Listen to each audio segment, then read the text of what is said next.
You ever had to choose between doing the right thing and staying alive? That's the question that haunted Elias Thornwood on a scorching afternoon in August 1847, standing at the edge of his property in Red Canyon, Arizona Territory, staring at two small graves he had carved himself from the unforgiving desert stone. The headstones were simple: Sarah Thornwood, 1815 to 1844, Emma Thornwood, 1837 to 1844, his wife, his daughter, 7 years old with eyes like morning sky and a laugh that could make the hardest day feel light. 3 years had passed since that terrible morning when he rode back from town to find his home burned, his family gone. 3 years of living alone in a rebuilt ranch house that echoed with ghosts. 3 years of carrying a hatred so deep it had become part of him, like his bones, like his breath. They told him it was Apache raiders. Marshal Caleb Webb himself had stood right here, hat in hand, and said the words. A war party.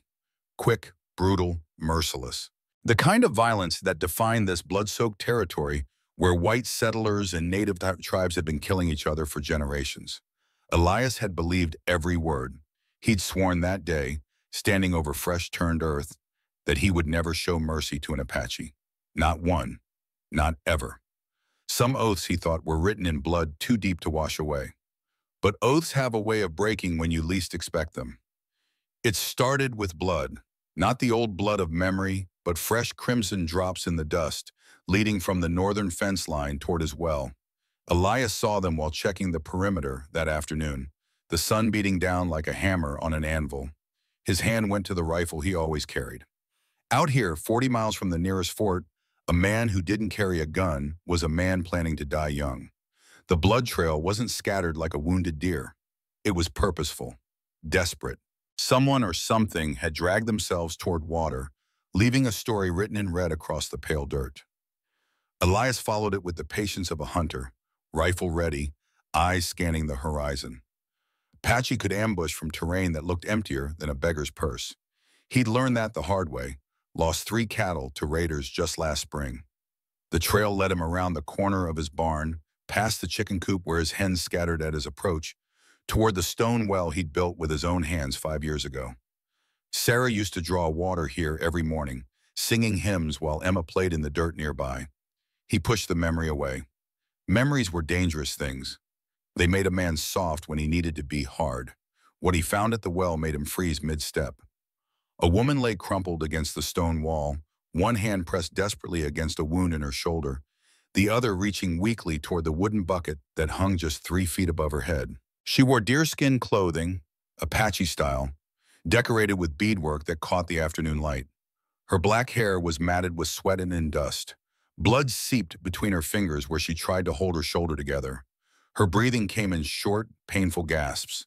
But her eyes, though clouded with pain, tracked his every movement with the alertness of someone who expected death to come from any direction. For a long moment, neither of them moved. Elias raised his rifle. His finger found the trigger. The smart thing, the safe thing, the thing every neighbor within 50 miles would tell him to do. Put a bullet in the savage's head. Bury the body deep where no one would find it. Go back to your supper. Forget it ever happened. 3 years of hatred sat heavy in his chest, a weight that had become familiar, almost comforting in its certainty. But then she spoke. Not in Apache, in English. Broken, accented, but clear enough to understand. Water, please. 2 words. That was all. But they hit Elias like a physical blow, because they reminded him of something he'd buried along with his family. Emma, age 6, holding a baby bird that had fallen from its nest. Papa, if something is thirsty, we have to give it water, don't we? Even if it might fly away. Even if it might never come back. Yes, baby girl, even then. The memory rose up unbidden, unwanted, and suddenly Elias wasn't seeing an enemy. He was seeing a human being dying of thirst 3 feet from water she couldn't reach. He lowered the rifle slowly, like a man moving through deep water. Damn it. The curse came out quiet, resigned. He knew in that moment he was about to do something that might get him killed. Something that would certainly get him called a traitor if anyone found out. Something that went against every instinct of self-preservation he had honed in 12 years on this brutal frontier. But he did it anyway. Elias set his rifle against the well, pulled the bucket up, and knelt beside this wounded stranger. The woman's eyes widened slightly, surprise flickering across features tight with pain. She'd expected a bullet. Instead, she was getting water. He pressed the wooden rim to her cracked, bleeding lips. She drank like someone who hadn't seen water in days. 3 full buckets before her trembling hands could steady enough to hold the rim herself. Elias watched every gulp, his mind already racing with implications. Out here, showing mercy to an Apache was like signing your own death warrant. But as color slowly returned to her face, as her breathing eased from desperate gasps to something more controlled, Elias noticed details that made his blood run cold. The wound in her shoulder wasn't from an animal attack, wasn't from a hunting accident. It was a bullet hole, fresh, still bleeding. And judging by the angle, judging by the powder burns around the torn fabric of her deerskin shirt, someone had shot her at close range, recent close range, which meant whoever had done this might still be looking for her, might be tracking that same blood trail he'd followed, might be riding toward his property right now with guns loaded and questions Elias couldn't answer without a noose around his neck. The woman seemed to sense his fear. With great effort, she raised one hand and pointed toward the northern horizon, then made a cutting motion across her throat. Her message was clear, even without words. Danger. Coming soon. Elias felt his heart hammering against his ribs. Every instinct screamed at him to drag this wounded stranger away from his property. Hide the evidence. Pretend this never happened. But she could barely sit up, let alone walk. Moving her now would probably kill her. And leaving her here was like hanging a target on both their backs. That's when he heard it, the sound that had kept him alive through 12 years of frontier living. Hoofbeats. In the distance, multiple horses, riding hard and fast, coming straight toward his ranch from the north. The woman heard them too. Her eyes went wide with something that looked like genuine fear, and she tried to push herself up against the well, as if making herself smaller might somehow make her invisible. Blood immediately began seeping through her fingers again, where she pressed them against her wound. Elias made a decision in the space between one heartbeat and the next. Help me up. She spoke in English again, her voice stronger now that she'd had water. Elias took her arm, felt how light she was, all wire and sinew, and helped her stand. She swayed but stayed upright. The root cellar, behind the barn. Can you make it? She nodded, teeth gritted against obvious pain. They moved together in an awkward shuffle, Elias half carrying her, the woman's feet dragging furrows in the dust. Every step left evidence, but there was no time to be careful. The hoofbeats were getting louder, close enough now to count. 6 horses, maybe 7, all moving at a gallop that suggested they weren't coming for a friendly visit. The root cellar was built into the hillside behind the barn, a cool, dark space where Elias stored potatoes and preserves. He pulled open the heavy wooden door and helped the woman down the ladder. She moved with surprising grace despite her injury, years of training evident in how she controlled her descent. At the bottom, she looked up at him, and for the first time he saw her face clearly in the shaft of sunlight from the open door. She was younger than he'd first thought, maybe late 20s. High cheekbones, strong jaw, eyes that even dulled with pain, held an intelligence that made him reconsider every assumption he'd made about savages who couldn't speak proper English. "Thank you," she whispered. "White man with good heart." Elias didn't know what to say to that, so he said nothing. He closed the door quietly and turned to face whatever was coming over that ridge. He had maybe 2 minutes to make his property look innocent, 2 minutes to erase evidence of what he'd just done. 2 minutes before Marshal Caleb Webb and his men arrived asking questions Elias would have to lie through his teeth to answer. He grabbed the empty water bucket and started splashing water across the blood trail, washing away the most obvious signs. But there was no time to clean it all. Dark stains remained in the dust, telling a story to anyone who knew how to read them. The riders came over the ridge like a storm cloud promising lightning. 6 men on horseback, dust billowing behind them, rifles glinting in the afternoon sun. Elias recognized the lead rider immediately and felt his stomach drop. Marshal Caleb Webb, 46 years old with a reputation for violence that preceded him into every town from here to Santa Fe. Webb was the kind of lawman who shot first and asked questions later, especially when it came to Indian troubles. The kind who collected scalps as trophies and called it justice. The kind who would burn down a ranch and everyone in it if he suspected them of harboring fugitives. Elias stood in front of his well, trying to look like a man who had nothing more pressing on his mind than fixing a broken fence post. His mouth felt dry as desert sand despite all the water he'd just drawn.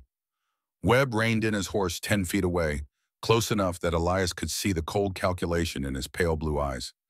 The other 5 men spread out in a semicircle, hands resting on their weapons. This wasn't a social call. "Afternoon, Thornwood." Webb's voice carried the lazy drawl of a man who knew he held all the cards. "Marshal." Elias kept his own voice level, neutral. Showing fear to Webb was like showing blood to a wolf. "We're tracking a wounded Apache. Blood trail leads right to your property." Elias felt sweat beading on his forehead, despite the cooling evening air. "Haven't seen any Apache, Marshal. Been working on the south fence all day." It wasn't quite a lie. He had been working on the south fence, until an hour ago. Webb's eyes swept across the ranch, taking in every detail. The man missed nothing. It's what made him so dangerous. His gaze lingered on the dark stains in the dirt near the well, and Elias felt his stomach drop. "That's so." Webb dismounted slowly, deliberately, like a cat that had cornered a mouse and was in no hurry to finish the kill. He walked toward the well, boots crunching on gravel. "Because that sure looks like blood to me, fresh blood. And unless you've been butchering cattle next to your drinking water, I'd say someone's been here recently."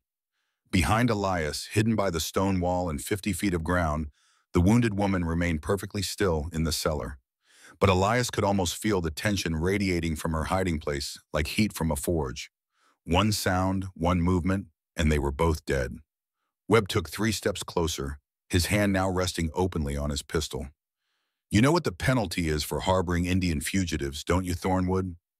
Elias met his eyes, refusing to look away. Looking away meant guilt. "I know the law, Marshal." "Good. Then you know it's the same penalty as treason. A rope around the neck until dead." The words hung in the air like a death sentence. Elias felt every muscle in his body coiled tight as a spring, ready to fight or run, knowing neither option would save them. One of Webb's men, a younger deputy with nervous eyes, spoke up from his horse. "Marshal, there are fresh tracks heading north from here. Multiple horses. Maybe she had help. Maybe she's already gone." Webb didn't take his eyes off Elias. "Maybe. Or maybe Mr. Thornwood here is lying to a federal officer. That's a hanging offense too, you know." The deputy who'd spoken was Marcus Bradley, 27 years old, and unlike the others in Webb's posse, he had kind eyes. Elias had met him once before in town. The young man had helped an old Apache woman carry water without being asked, which had earned him strange looks from the other settlers. "Marshal, that blood could be from anything. Deer, coyote, maybe even a ranch hand who cut himself. We're wasting time here." Webb finally looked away from Elias, turning to glare at his deputy. "Did I ask for your opinion, Bradley?" "No, sir, but..." "Then shut your mouth and do your job." Webb turned back to Elias, and something in his expression had shifted. Colder now, more dangerous. "I'm searching your property, Thornwood. If I find her, you hang. If you're telling the truth, we leave. Simple as that. You got a warrant, Marshal?" The question came out before Elias could stop it. "Stupid." Challenging Webb's authority was like poking a rattlesnake with a short stick. Webb smiled, but there was no warmth in it.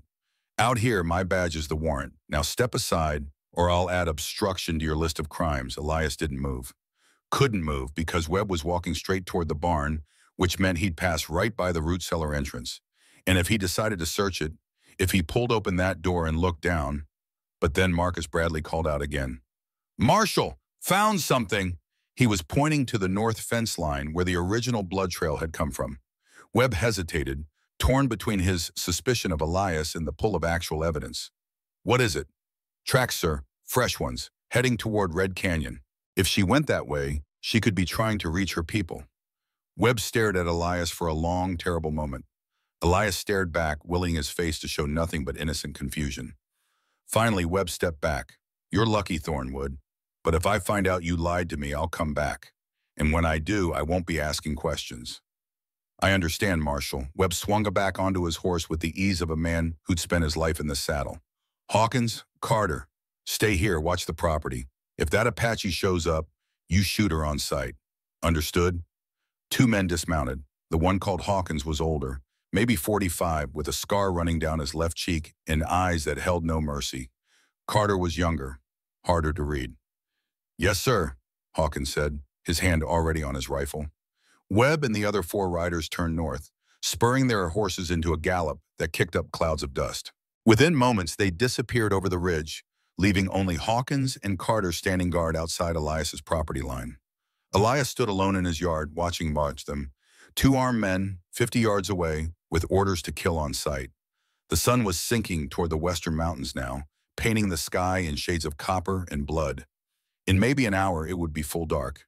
And somehow, between now and then, Elias had to figure out how to get a wounded Apache woman off his property without getting them both killed.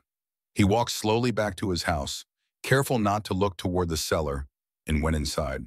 Through the window, he could see Hawkins and Carter settling in for a long watch, passing a canteen between them. An hour passed, then two. Darkness fell across Red Canyon like a curtain, bringing with it the cool desert night and a sky full of stars that cared nothing for the troubles of men below. When Elias was certain Hawkins and Carter couldn't see him in the darkness, he slipped out the back door and made his way to the cellar. He opened it slowly, praying the hinges wouldn't squeak. The woman was sitting at the bottom of the ladder, exactly where he'd left her. But she'd done something with the herbs he kept down there for preserving. Mixed them with water to make a paste that she'd spread across her wound. The bleeding had stopped. She looked up as he descended. "You did not tell them." It wasn't a question. It was an observation delivered in that same accented but clear English. "No." Why? Elias had been asking himself the same question for the past 3 hours. Why risk everything for a stranger? Why break the oath he'd sworn over his family's graves? Why choose mercy when every rational part of his brain screamed that this was suicide? "Because," he said finally, "you were thirsty, and my daughter taught me that when something's thirsty, you give it water." The woman studied him in the dim light filtering through the cellar door. "Your daughter. Where is she?" "Dead. 3 years ago. Her and her mother both. They told me it was Apache raiders." The woman's expression shifted. Something like understanding or maybe sorrow crossed her features. "I am sorry. Are you?" "Yes. Because I think maybe not Apache. Maybe bad men who want white man to hate my people." Elias felt something cold settle in his chest. "What are you talking about?" But before she could answer, they both heard it. Footsteps outside. Someone was approaching the cellar. Elias moved fast, climbing the ladder and easing the door closed behind him, just as Hawkins appeared around the corner of the barn. "Thought I heard something," the scarred man said, his rifle pointed at Elias's chest. "Just checking my stores, making sure the heat hasn't spoiled anything." Hawkins looked at the cellar door, then back at Elias. "In the middle of the night? Can't sleep. Might as well be useful." The two men stared at each other in the moonlight. Elias could feel his heart pounding so hard he was sure Hawkins could hear it. Finally, Hawkins lowered his rifle slightly. "Webb doesn't trust you, Thornwood, and neither do I. So I'll be watching every move you make until he gets back. Understood." Hawkins walked away, back toward where Carter waited. But Elias noticed he kept looking back over his shoulder.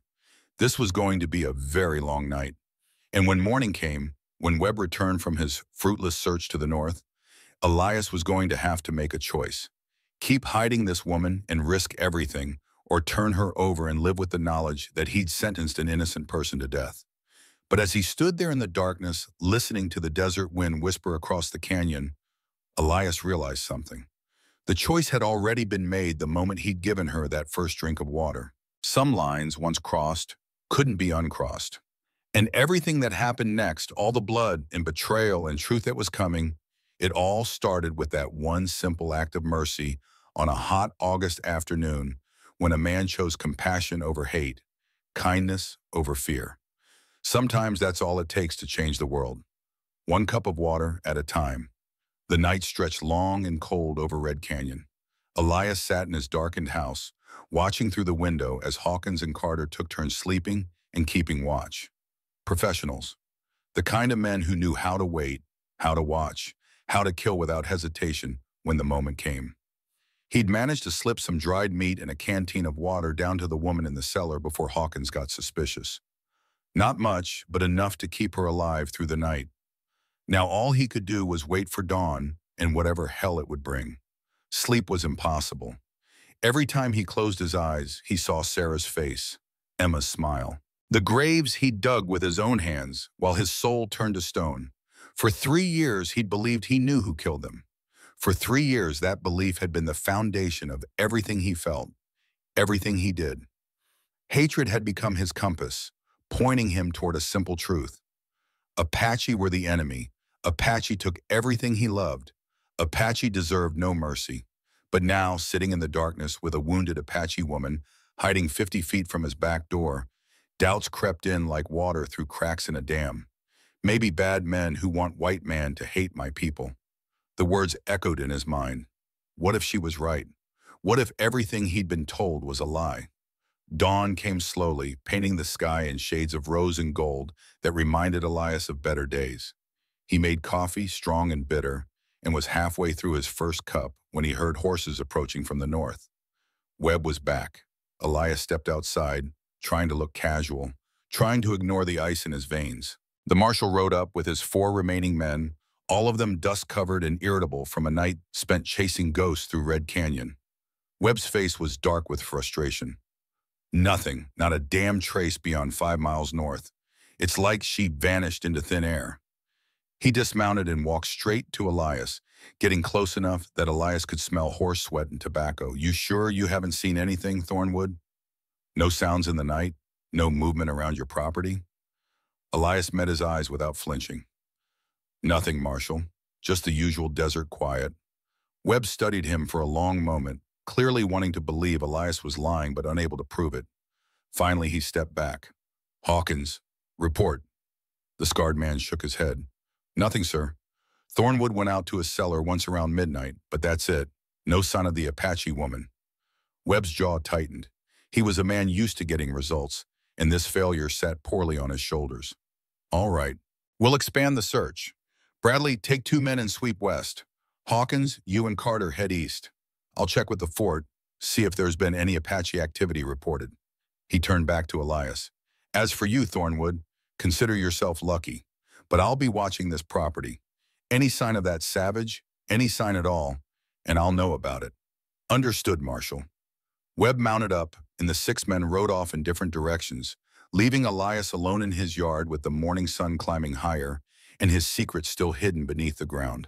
He waited a full hour, watching the horizon before he finally went to the cellar. The woman was awake, sitting with her back against the wall. In the morning light filtering through cracks in the door, Elias could see her more clearly, the intelligence in her eyes, the way she held herself despite the pain, with a dignity that reminded him of old soldiers he'd known. Men who'd been through hell and come out the other side, still human. They are gone, for now, but they'll be back. Then we must talk. There are things you need to know. Elias climbed down the ladder and sat across from her, leaving space between them.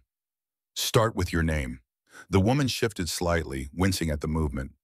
I am Ayanna Singing Crow, daughter of Chief Dakota of the Northern Apache. Elias felt his eyebrows rise. Chief Dakota? The one who signed the peace treaty at Fort Richardson? Yes, I helped him. I speak English because missionary taught me when I was child. I read, I write, I helped my father make peace with white soldiers. That explained the educated speech, but it raised more questions than it answered. If you're a peacemaker, why is Marshal Webb hunting you with orders to shoot on sight? Ayanna's expression darkened. Because 3 days ago, I meet with Colonel Morrison. He want to make treaty bigger, include more tribes, stop the fighting. Morrison, I've heard that name. Good man, fair man. He find out bad things happening. Men selling guns to renegade Apache, then selling guns to Army. Same men making money while both sides die. Elias leaned forward. What men? Ayanna reached slowly into a leather pouch at her belt. Elias tensed, but she pulled out nothing more dangerous than a folded piece of paper, stained with blood. Before Morrison die, he give me this. He say if something happened to him, I must take to Fort Richardson. Show commanders. Prove what he discover. She held it out. Elias took it carefully, unfolded it, and began to read. The letter was written in a careful hand, dated 3 days ago. The words made his blood run cold. To whoever reads this, if I am dead, know that I was murdered by men I trusted. Silas Crane has been selling weapons to renegade tribes, then selling to the army at triple price. He has paid off officials in the territorial marshal's office to look the other way. Names follow. Deputy Hawkins. Sheriff Coleman, killed June 1846 to cover his tracks. Payments to Marshal C. Webb beginning September 1844. Elias stopped reading, looked up at Ayanna. Webb is on the take, keep reading. Webb does not know the full truth. His son Daniel was killed by Crane's men in a staged ambush on September 14, 1844, blamed on Apache. Webb's grief made him easy to manipulate. Crane used the father's pain to turn him into a weapon against the very peace I was trying to build. The paper trembled in Elias's hands. September 18, that was 4 years ago. Ayanna nodded slowly. You understand now? Crane kill Webb's son, make it look like Apache. Webb become full of hate, easy to control, easy to use. Elias's mind was racing. If Morrison was right, if this Silas Crane was orchestrating attacks to keep the war going, to keep both sides buying guns, then how many deaths were on his hands? How many families destroyed? How many lives ruined for nothing but profit? And then another thought hit him, colder and sharper than the first. My wife and daughter. They died in September 18. For Ayanna's eyes widened slightly. What date? September 18th, 4 days after Webb's son. Silence fell between them, heavy with implications. Where you find them? Elias's voice came out rough, like gravel scraping stone. In our home, burned. Webb said it was a war party, fast and brutal. Said they found Apache arrows in the ashes. Ayanna leaned forward, her dark eyes locked on his. You find anything else? Anything that not makes sense? Elias thought back to that terrible day. The memories he'd tried so hard to bury, walking through the ruins of his home. Sarah's body, Emma's small form curled up like she was sleeping. The rage that had consumed him, hot and clean and simple. But there had been something. One detail that nagged at him even through the grief. I found a button from a cavalry uniform, blue with an eagle on it. But Webb said no soldiers were in the area that day, said the nearest patrol was 20 miles south. Ayanna nodded slowly, like a teacher watching a student finally understand a difficult lesson. Not soldiers, Crane's men, wearing uniforms, wearing war paint, making white settlers think Apache did it, making Apache think soldiers did it. Everyone hate, everyone fight, everyone buy guns. The truth crashed over Elias like a wave, drowning 3 years of certainty in a single terrible moment. Sarah and Emma weren't killed by Apache. They were murdered by white men pretending to be Apache. Murdered to create hatred. Murdered to start a war. Murdered so some bastard named Silas Crane could make money selling weapons to both sides. Elias stood abruptly, his hands shaking. He walked to the far corner of the cellar, pressing his palms against the cool stone wall, trying to breathe, trying to process what felt like the ground opening up beneath his feet. For 3 years, I hated your people. For 3 years, I wanted revenge. I swore on their graves that I would never show mercy to an Apache. You give me water, Ayanna said quietly. You saved my life. That take more courage than revenge. Elias turned to face her. Why? Why are you telling me this? You could have just asked for help getting to the fort. Why show me Morrison's letter? Because you deserve to know truth. Because hate is poison. It kill Morrison. It almost kill me. It kill your family. And it keep killing until someone stop it. Who else knows about this letter? Morrison give copy to one other person, man he trusts completely. Who? Ayanna hesitated. Marshal Webb. Elias felt his heart stop. Webb has a copy of this letter? The same Webb who's been taking bribes from Crane? No. Webb never see it. Morrison sent a letter to Fort Richardson 3 days ago, addressed to Webb. But Morrison died before Webb get it. I think Crane intercept. I think that why Crane kill Morrison. That why his men shoot me. We only 2 people who know truth now. So Webb doesn't know his son was murdered by the same man who's been paying him off. No, Webb think he work for justice. He think he punish Apache for killing Daniel. He not know he work for man who murder his own son. Elias sat back down, his legs suddenly weak. This is insane. You're telling me there's a conspiracy to keep this war going, that men in the territorial government are profiting from death on both sides, that Webb has been manipulated for 4 years, that my family was killed as part of some sick plan to create hatred. Yes, and you have proof. Ayanna held up Morrison's letter. This is proof, names, dates, money, everything. Then we take it to the fort, show the commanders. Expose Crane and everyone working with him. Ayanna shook her head. Fort is 40 miles. Hawkins and other men watch roads. They kill us before we get 5 miles. Then what do we do? Before Ayanna could answer, they both heard something that made Elias's blood freeze. Footsteps outside. Multiple people. Moving fast. Elias climbed the ladder quickly, eased the cellar door open, just a crack, and peered out. What he saw made his stomach drop. Hawkins stood in his yard, rifle pointed at the house. But he wasn't alone. Behind him were 8 more men, all armed, all strangers. And in the center of the group, looking perfectly calm and perfectly dangerous, stood a man Elias had never seen before. He was in his early 50s, well-dressed for the territory, with silver hair and cold eyes that reminded Elias of a snake watching a mouse. Elias knew who he was looking at before anyone spoke. Silas Crane. Hawkins called out toward the house. Thornwood, we know you're harboring the Apache woman. Come out now, or we burn you out. Elias descended the ladder quickly. Crane is here, with Hawkins and 8 armed men. Ayanna's face went pale. Then we are dead. Crane will kill us both. Make it look like you die protecting your property from Apache attack. Clean, simple, no witnesses. Elias looked at the woman sitting in his cellar, the daughter of a chief, a peacemaker, someone who'd risked her life trying to stop a war, someone who'd just told him the truth about his family's death, a truth that shattered everything he'd believed for 3 years. She was right. If they stayed here, they died. If they ran, and they died.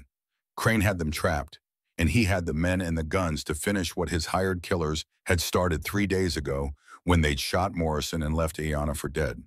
But Elias Thornwood had learned something important in 12 years on the frontier. Sometimes the only way out of a trap was to spring it yourself, on your own terms.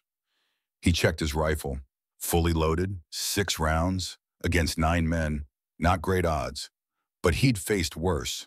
What are you doing? Ayanna asked. Elias looked at her and smiled, though there was no humor in it. Something stupid. Stay here. Don't come out no matter what you hear. He climbed the ladder before she could protest, emerged from the cellar into the bright morning sun, and walked around the front of his house to face the men who'd come to kill him. Crane stood there with that same cold smile, like a man who'd already won and was just enjoying the final moments before checkmate. Mr. Thornwood, I believe you have something that belongs to me. Elias stopped 20 feet away, rifle held casual but ready. Don't know what you're talking about. Crane's smile widened. The Apache woman. Ayanna Singing Crow. She's here. Hawkins tracked blood from your well to your cellar. Very careless of you, hiding her in such an obvious place. Elias said nothing. His mind raced, looking for angles, for options, for any way out of this that didn't end with both of them dead. Here's what's going to happen, Crane continued, his voice pleasant, almost friendly. You're going to bring her out. We're going to take her away. And you're going to forget any of this happened. Simple. Clean. Everyone goes home happy, except the woman you murder. Crane shrugged. She's a fugitive wanted for killing a United States Army colonel. Her death is simply justice being served. Elias felt rage building in his chest, hot and familiar. But different now, not the blind hatred he'd carried for 3 years. This was cleaner, focused, directed at the right target. Morrison wasn't killed by Apache. He was killed by your men. Men you paid to dress up like Indians and create incidents. Men you used to keep this war going so you could sell guns to both sides and get rich on blood money. Crane's smile never wavered. That's quite an accusation. Do you have any proof? Morrison's letter, every name, every payment, every death you've orchestrated. For the first time, something flickered in Crane's eyes. Not fear, not quite, but definitely interest. If such a letter existed, which I doubt, it would be your word against mine. And who do you think people will believe? A respected businessman? Or a grief-crazed rancher who harbors Apache fugitives? Elias raised his rifle slightly. Maybe they'll believe the man still standing after the smoke clears. Crane laughed, genuinely amused. 9 guns against 1. I admire your courage, Thornwood, but courage doesn't stop bullets. Who said I only have 1 gun? The voice came from behind Crane's men, strong and clear and utterly unexpected. Everyone turned. Standing on the ridge overlooking Elias's property were 50 Apache warriors on horseback, arranged in perfect formation against the morning skyline. At their head rode an old man whose presence commanded respect from 100 yards away. His gray hair was braided with eagle feathers. Despite his age, he sat his horse with the dignity of someone who had never bowed to anyone, Chief Dakota. And beside him, though Elias couldn't quite believe what he was seeing, rode Marshal Caleb Webb and 4 of his deputies, including young Marcus Bradley. The entire group descended the ridge slowly, deliberately, and Elias realized something that made his heart race. Ayanna hadn't just been injured and helpless in his cellar. She'd been singing, that first morning, a song he'd heard but not understood. She'd been calling her people, and somehow, impossibly, they'd brought Webb with them. Crane's smile finally disappeared. Hawkins, his men, and the 8 hired guns all suddenly looked a lot less confident facing 50 Apache warriors and 5 federal deputies. The 2 groups faced each other across Elias's property. 55 armed men on one side, 9 on the other. The mathematics of violence had shifted dramatically in the span of a single moment. Webb dismounted and walked forward, his face unreadable. When he spoke, his voice carried across the yard. Silas Crane, you're under arrest for the murder of Colonel James Morrison, conspiracy to incite war, illegal weapons trafficking, and about 15 other charges I'll think of on the ride back to the fort. Crane's composure cracked just slightly. Marshal Webb, how unexpected. I thought you were searching to the west. We were, until Chief Dakota found us. He had some interesting things to tell me. Things about my son. Webb's voice was steady, but Elias could hear the emotion underneath, tightly controlled, but ready to explode. What things? Things about how Daniel really died, about who really killed him. And that's when Elias understood. Somehow Dakota had gotten the truth to Webb. Somehow the marshal had learned what Morrison had tried to tell him, that his son's death wasn't an Apache raid, that it was murder, that the man he'd been working for was the man who'd orchestrated it all. Crane's hand moved toward his gun. Everything that happened next moved with the speed of violence compressed into seconds. Crane drew. Webb drew faster. 50 Apache bows came up. 9 guns on Crane's side hesitated, suddenly aware they were catastrophically outnumbered. The shot that rang out didn't come from Crane or Webb. It came from the cellar.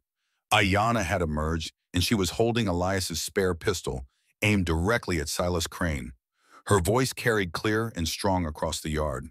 For Colonel Morrison, for peace, for all the dead you made. She fired. Crane fell.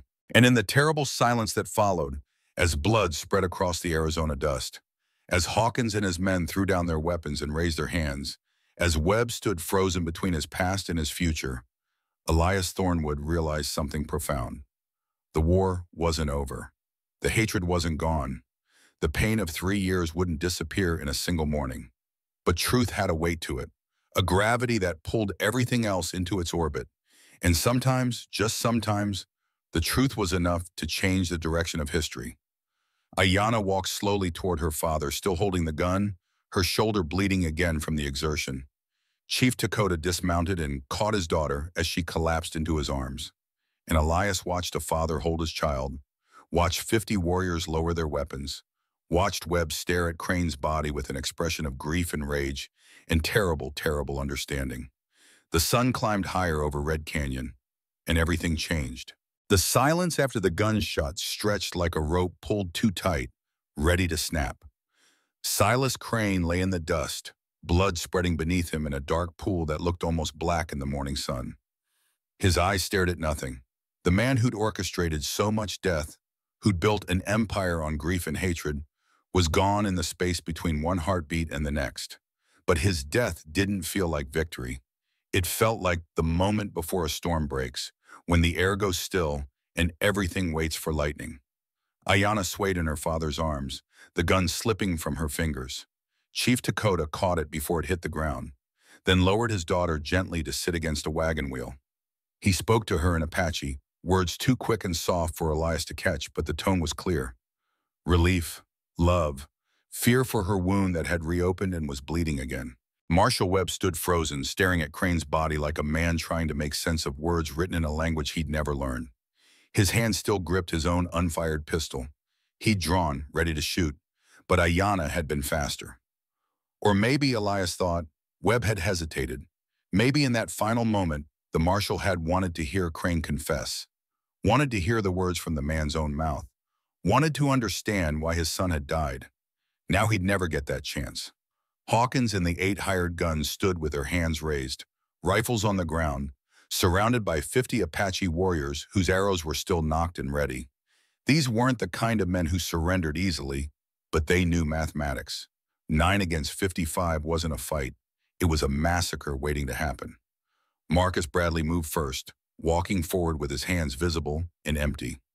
"Marshal," he said quietly, "we need to secure the prisoners and get medical attention for Miss Ayanna." Webb blinked, coming back to himself. He looked at his young deputy, then at the scene around him, then finally at Elias, who still held his rifle and looked like a man who just watched his entire understanding of the world collapse and rebuild itself in the span of an hour. "Thornwood," Webb said, his voice rough. "You knew. You were hiding her. It wasn't a question." "Yes, you know that's a federal crime." Elias met his eyes without flinching. "Yes, and I'd do it again."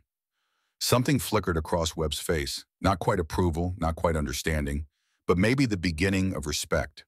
"Bradley, secure the prisoners. Separate Hawkins from the others. I want to question him personally." "Yes, sir." As Marcus and 2 other deputies moved to bind Hawkins and the hired guns, Chief Dakota stood and approached Webb.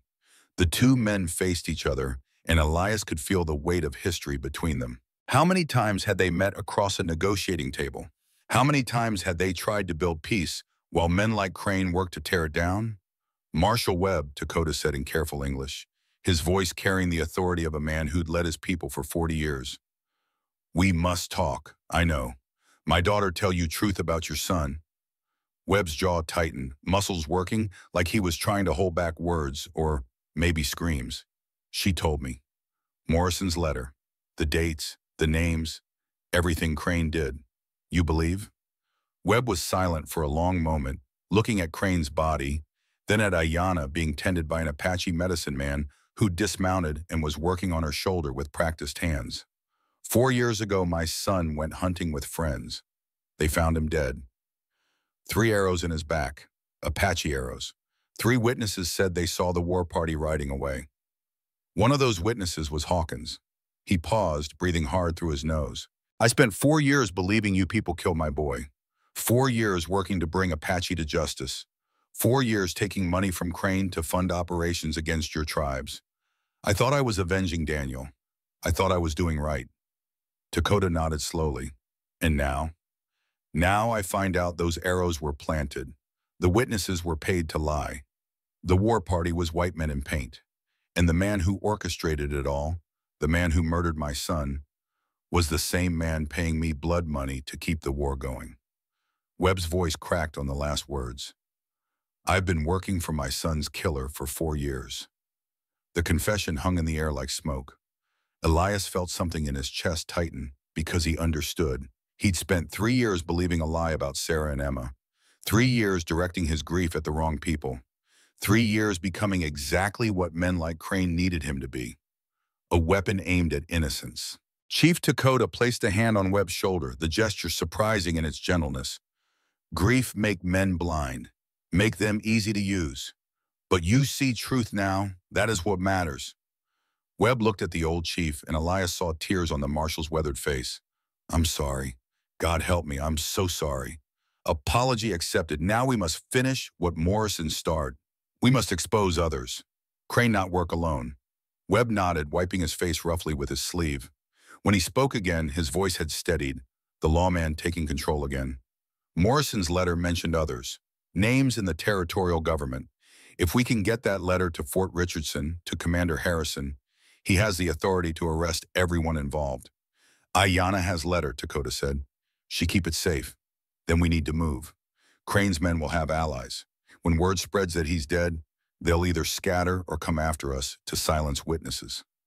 Webb turned to Elias. How many horses you have? 3. Why? We need to get to Fort Richardson, 40 miles northeast. Ayanna needs proper medical care, and we need to deliver that letter before Crane's partners destroy evidence or run. Elias looked at his ranch, the home he'd rebuilt with his own hands after losing everything, the land he'd worked for 12 years, the graves of his wife and daughter that he visited every morning. Leaving meant abandoning it all, possibly forever. Staying meant safety, solitude, the familiar weight of grief. But grief, he was learning, wasn't the only choice a man could make. I'll saddle the horses. While Elias prepared for the journey, Marcus Bradley questioned Hawkins.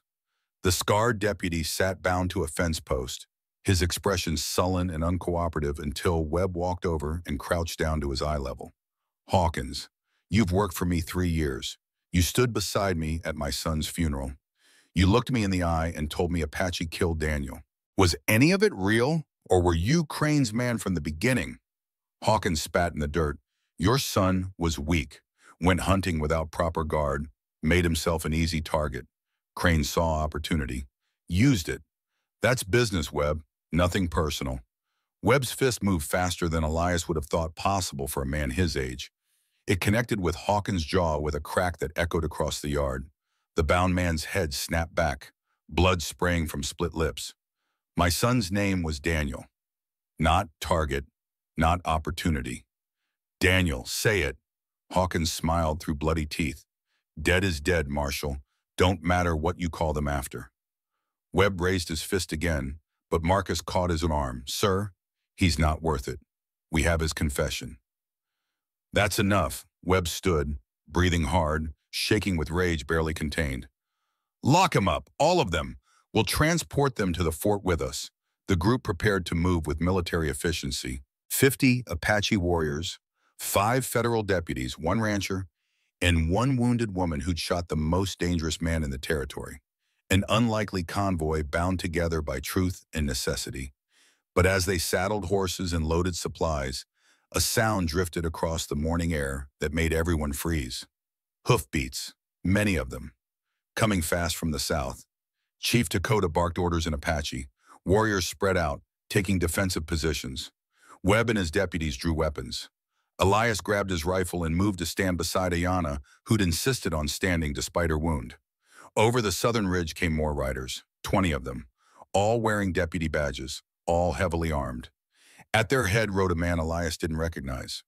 Older, maybe 60, with hard eyes and a marshal's star on his chest. Webb cursed under his breath. That's Marshal Garrett, from the territorial office in Phoenix. Crane must have sent word before coming here. Garrett reined in his horse 50 yards out, taking in the scene.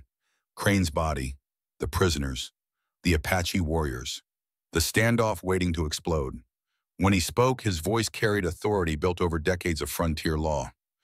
Marshal Webb, stand down. You and your men are under arrest for conspiracy, murder of a federal contractor, and inciting Indian violence.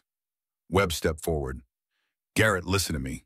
Crane was dirty. He's been running guns to both sides, orchestrating attacks, killing anyone who got close to the truth. We have proof. Morrison's letter names names, including people in your office. Garrett's expression didn't change. Morrison was killed by Apache raiders. The woman with you is wanted for his murder. And Crane was a respected businessman trying to help end this war. He's lying, Marcus Bradley called out. We have evidence, documentation, witnesses. You have an Apache woman who murdered a colonel and a rancher who harbored her, Garrett replied.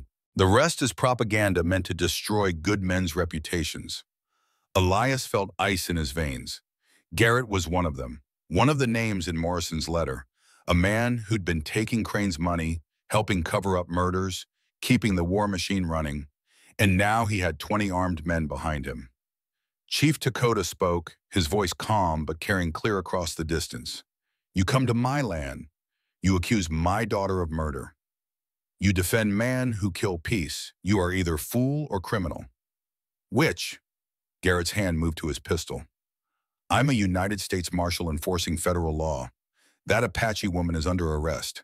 Anyone who interferes will be charged with treason. The air went tight, 70 armed men facing each other across Elias's property. Any moment, any wrong move, and this would become a bloodbath. Ayanna stepped forward, her father reaching to stop her, but she moved beyond his grasp. She walked into the space between the two groups, swaying slightly from blood loss, but her voice was steady. You want me? Then take me, but first you answer question. Garrett stared at her.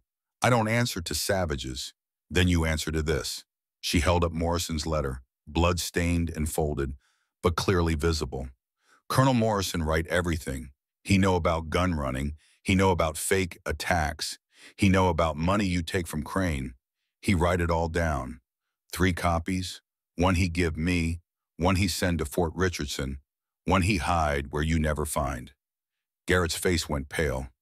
You're lying, am I? Then why you come here with 20 men? Why you try to arrest Marshal Webb, good man who finally learned truth? Why you defend Crane, who everyone know is criminal? She took another step forward and Elias saw what she was doing, drawing attention, making herself the center, giving everyone else time to think, to choose eyes to see clearly who the real enemy was. You want proof I lie? Then let us go to Fort Richardson. Let Commander Harrison read letter. Let him decide who is criminal. If I wrong, you arrest me there. Fair? Garrett's hand was fully on his pistol now. You're not going anywhere. Then you admit guilt. You admit you work for Crane. You admit you helped murder Morrison. The accusation hung in the air, and Elias saw something shift in the faces of the 20 men behind Garrett. Doubt. Confusion. These were lawmen, you see, at least most of them. They'd signed up to enforce justice, not cover up murders. One of them, a young deputy who couldn't have been more than 25, spoke up. Marshal Garrett, sir, maybe we should let them present their evidence. If the letter's fake, it'll be obvious. If it's real, we have a duty to investigate. Garrett turned on him, fury in his face. You questioning my orders, Collins? I'm asking why we're threatening to shoot people who want to share evidence with our superiors, sir. Another voice joined in, then another. Garrett's men were fracturing, pulled between loyalty to their commander and the simple logic of what Ayanna was proposing. Garrett saw his control slipping, saw the equation changing, and like all cornered predators, he chose to attack. He drew his pistol and aimed at Ayanna. This is your last chance. Drop the letter and surrender, or I'll shoot you for resisting arrest. Elias moved without thinking. He stepped in front of Ayanna, rifle raised, putting himself between her and Garrett's gun. You'll have to shoot me first. Webb moved to stand beside him. And me. Marcus Bradley joined them. And me. One by one, Chief Dakota's warriors raised their bows. Webb's loyal deputies raised their rifles. Even some of Garrett's own men hesitated, unsure, caught between illegal orders and conscience. 70 armed men, all pointed at each other, all waiting for the spark that would turn mourning into massacre. Garrett's finger tightened on the trigger. Ayanna spoke quietly, just loud enough for Elias to hear. Thank you for standing. Elias kept his eyes on Garrett, rifle steady. Thank you for showing me the truth. The moment stretched, taut, terrible, ready to break, and then a new sound rolled across the canyon. Not hoofbeats this time, something else. Something mechanical and loud and completely unexpected in this wild territory.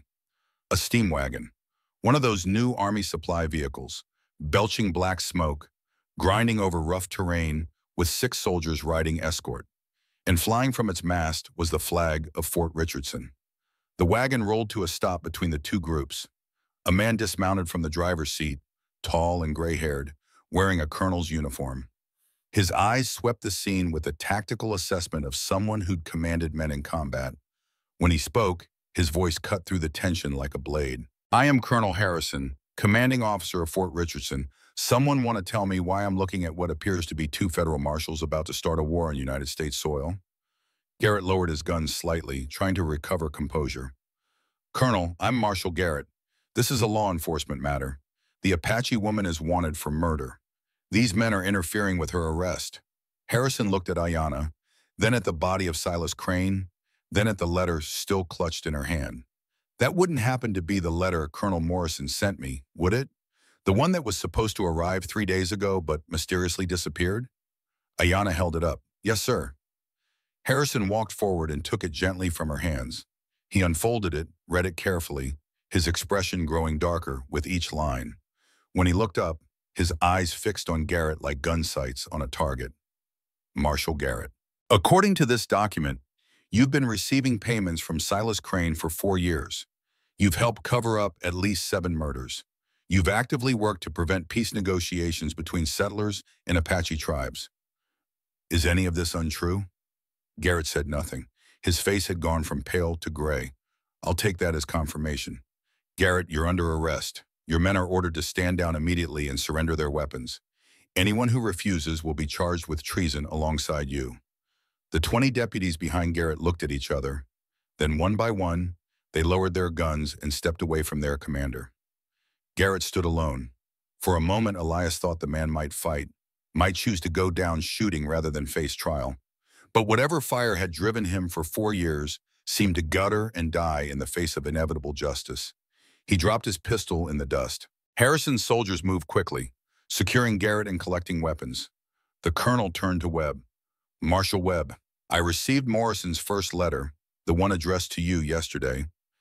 I came here to find you and share what Morrison discovered. Looks like I'm a bit late. Webb nodded, his face still showing the strain of everything he'd learned in the past few hours. Colonel, there's a lot to explain, I'm sure, but first, let's get this young woman proper medical attention and secure all prisoners. Then we can sort out the rest. He looked at Ayanna with something like respect. Miss Singing Crow, your father spoke very highly of you when we negotiated the peace treaty, said you were the bravest person he knew.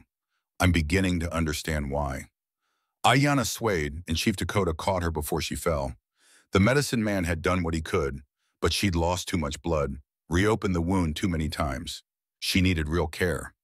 Harrison gestured to his medical officer. Get her stabilized for transport. We're taking everyone back to the fort. This isn't over yet. Crane and Garrett were just the beginning. If Morrison's letter is accurate, there are at least 8 more men involved in this conspiracy, and we're going to find every single one of them.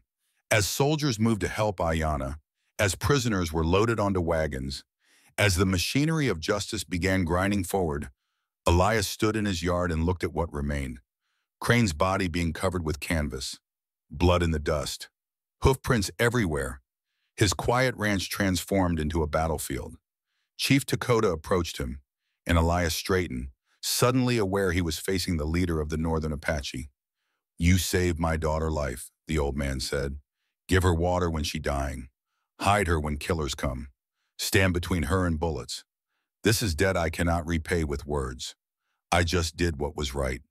Many men know what is right. Few have courage to do it. You have courage.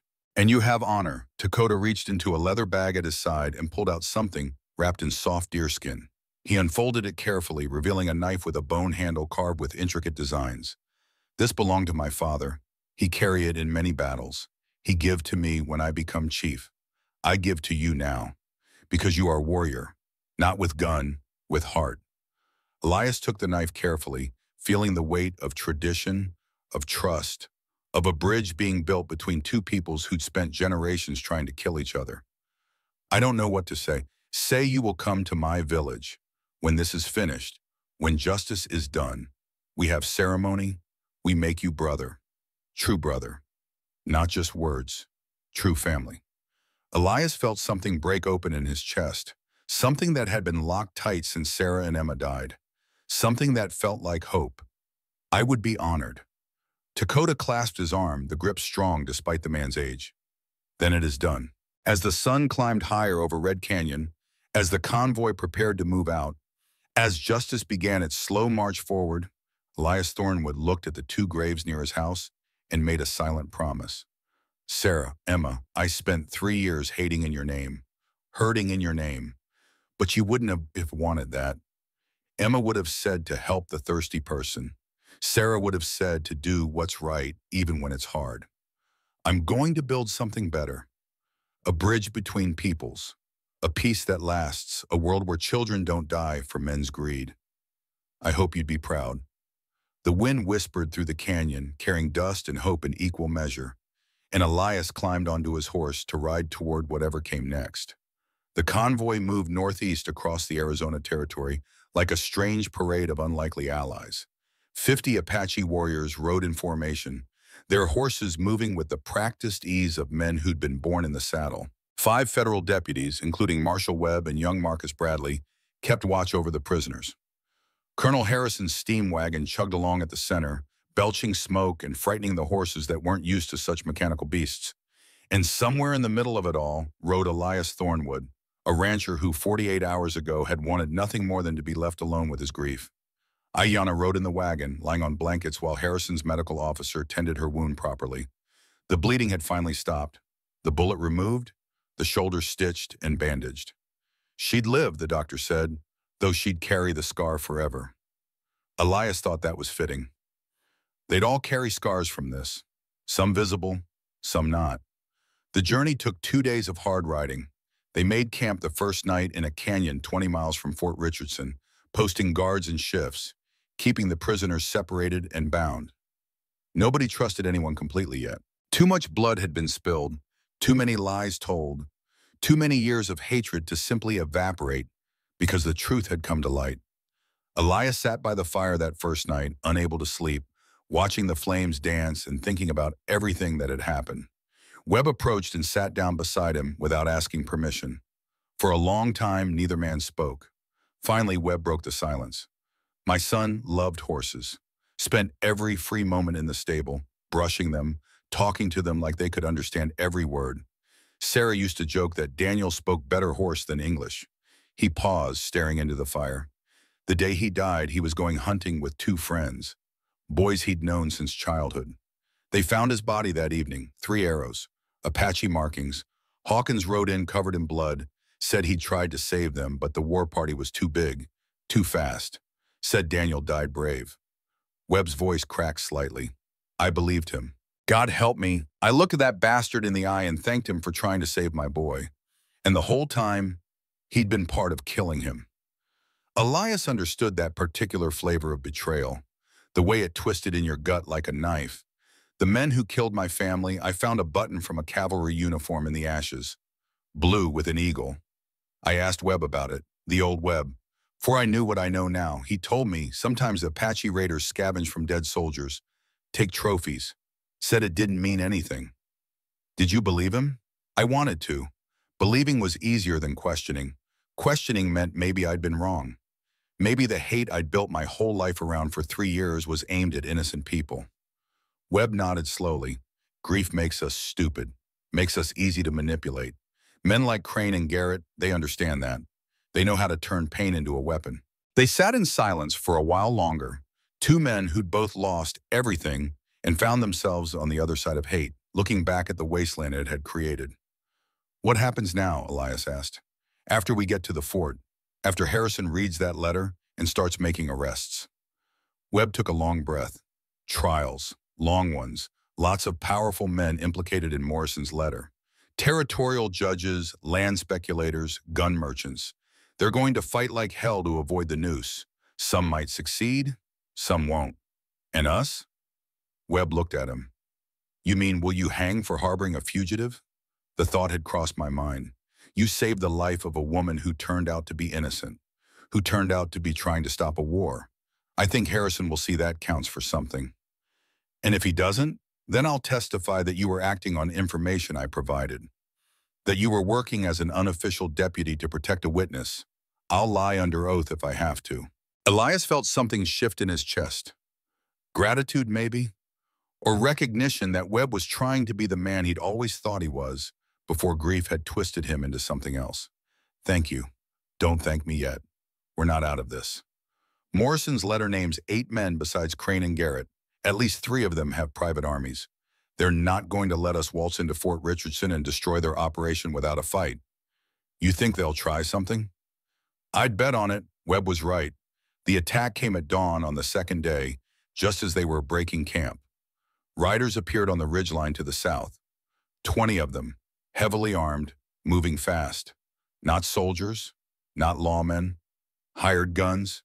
The kind of men who killed for money and didn't ask questions about who or why. Harrison's voice cut through the morning air like a whip. Defensive positions. Protect the wagon. The convoy exploded into organized chaos. Apache warriors scattered to high ground, bows ready. Webb's deputies formed a line, rifles aimed. Soldiers from the fort took cover behind the steam wagon, using it as mobile fortification.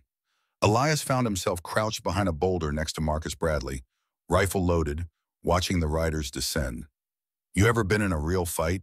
Marcus asked, his voice steady despite the fear Elias could see in his young eyes. "Not like this." "You?"